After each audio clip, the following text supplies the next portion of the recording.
Hey everybody, welcome to Disneyopolis. I'm Bryan. We are back here at City Hall for another fantastic show. My pal Paper Duffy over here, I guess I better explain the way he looks. As you can tell, we've done some renovations here at City Hall, and in spite of my entreaties for him to just stay put, he ended up falling into several of the paint buckets, and I told him, well, we're just going to leave him as is. We'll clean up after the show. Anyway, that's what's going on here. Really excited about today's show. We are going to start a brand new series called Almost Disney. These are things that, ideas that Disney came up with and for whatever reason ended up abandoned or put on the shelf. And this is going to be an ongoing series. We have a few of those going right now. But this one's going to be really fun. Today we're going to look at parks. These are parks that Disney had proposed over the course of years that for whatever reason or another just didn't make the cut. They didn't get made. And we're going to go ahead and start by jumping right into it. Our first one was called Disney's America. This is probably one of those parks that when people think of, oh, this one was a failed attempt at a park, I really wouldn't call it failed, just didn't happen. It was a planned theme park that was supposed to have been built in the early 1990s in Haymarket, Virginia, by the Walt Disney Company. It was announced in November of 1993, and the park, which would have been near Interstate 66, just west of Washington, D.C., was to have been dedicated to the memory and the history of the United States, and it was supposed to open up in 1998. And amid opposition from citizens groups, though, the project was actually scrapped in September of 1994. So from the date it was announced to the time that it ended, or the idea for it ended, was a very short period of time, which is probably why there isn't a lot to talk about where this is concerned. The concept was actually revived in 1997 as a potential retheming of Knott's Berry Farm in Buena Park, California, when the Knotts family announced that they were going to sell the amusement park or put it up for sale. And if you've ever been out to the left coast, you probably know about Knott's Berry Farm. Probably their biggest property in my mind is their boysenberry syrup, which, by the way, is really, really good, I have to admit. However, the Knotts family refused to sell it to Disney, largely due to the concerns that what Disney would do to the property, and the project was canceled again. So this one has had two goes at trying to become an actual thing. Several of the proposed elements, though, of Disney's America were actually incorporated into Disney's California Adventure, which did eventually open in 2001. So that was Disney's America. Up next, Disney Sea. Now you think, well, Disney Sea is a thing. Disney Sea Tokyo, right? Well, sort of.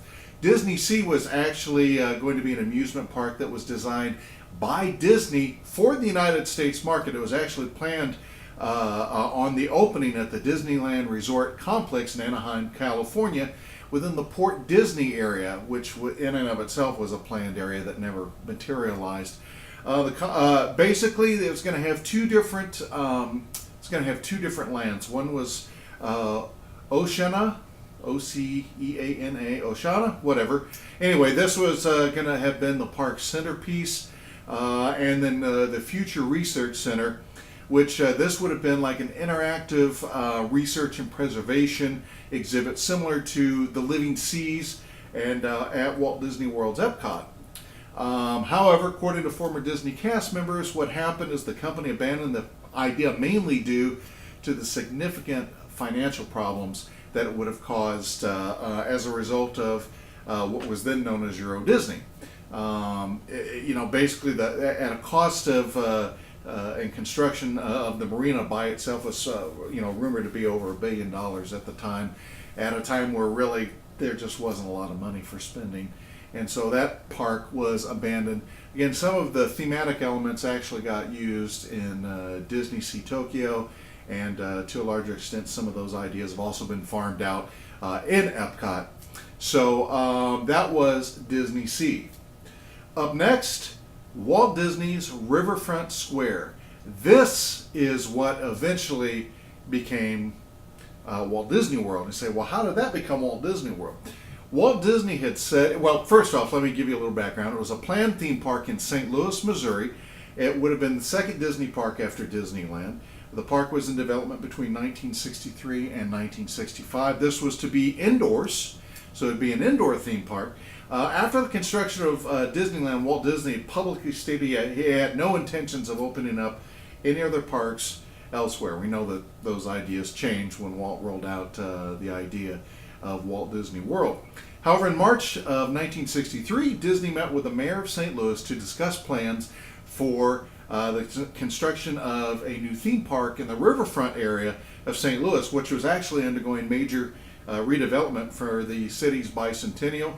There were things such as a brand new stadium being built, which has since been torn down, the old Busch Stadium in St. Louis. The park would have taken up to 2 city blocks north of Busch Memorial Stadium, which, as I said, was under construction at the time.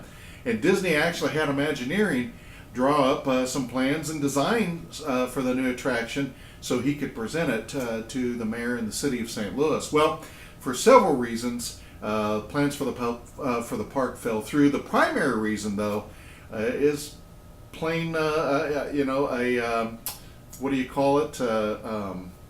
Where two people don't get along. It's basically, it's just people. Basically, it was August Busch Jr., who was actually the head of the Anheuser-Busch Brewery at that time. Just a personality conflict were the words I was looking for. He called him crazy for saying and thinking that his park would succeed without selling beer. So basically, sour grapes on Augie Busch's part because Walt didn't want to sell beer at his park. Plain and simple. Anyway, by 1965, Disney announced that they were, the plans for the park weren't going to move forward because of a dispute over things such as financing, ownership of the park, and of course Disney's desire at that point turned to Florida for what would become the construction of Walt Disney World. And sadly, as we know, he didn't live to see it come to fruition. And the final almost Disney park we're going to look at is Westcott. This was a planned second theme park for the Disneyland Resort in Anaheim, California. It was essentially going to be a replica of Epcot at Walt Disney World in Lake Buena Vista, Florida, but just moved over and retooled for the West Coast audience. It was dedicated to the celebration of human achievement, namely technological innovation and international culture. The park was actually represented by Space Station Earth as opposed to Spaceship Earth, the large geodesic dome in Walt Disney World. This was actually going to be a larger version of the geodesic sphere known as Spaceship Earth. In the mid-1990s, the Walt Disney Company expanded the original Disneyland park into they wanted to turn it into a multi-park, multi-resort business, much like they'd done in Florida. It was intended to be the centerpiece of the revamping. It was going to be called Westcott. It was announced in 1991. And through financial restraints, however, it actually contributed to the cancellation of the park in 1995. Not long after Disney Sea was kind of shuttered that idea. Its planned site later ended up hosting the complex's second theme park, which is, as we know, came to be known as Disney's California Adventure Park, which opened in 2001. There are some other theme parks out there. There were actually a couple others that were planned for different parts of the world that never got off the ground. And actually, we'll put a link to a Wikipedia article that actually has a little bit of information on these, which is where we gathered some of our information. And there's another website, I think it's called Drawing Board or Disney Drawing Board. Anyway, we'll put links to that one too that also has some background information. Listen, we appreciate you stopping by today. This is going to be a really fun series, Almost Disney, because as we all know, for all the wonderful things that Disney does and manages to accomplish, obviously there's some things that they weren't able to get done for whatever the reasons are, kind of leaving us to wonder what if. Anyway, like I said, we'll put links to those two resources. Thanks again so much for stopping by. As always, we are Disneyopolis. We are everything Disney all the time. And thank you so much for showing up. We'll see you next time.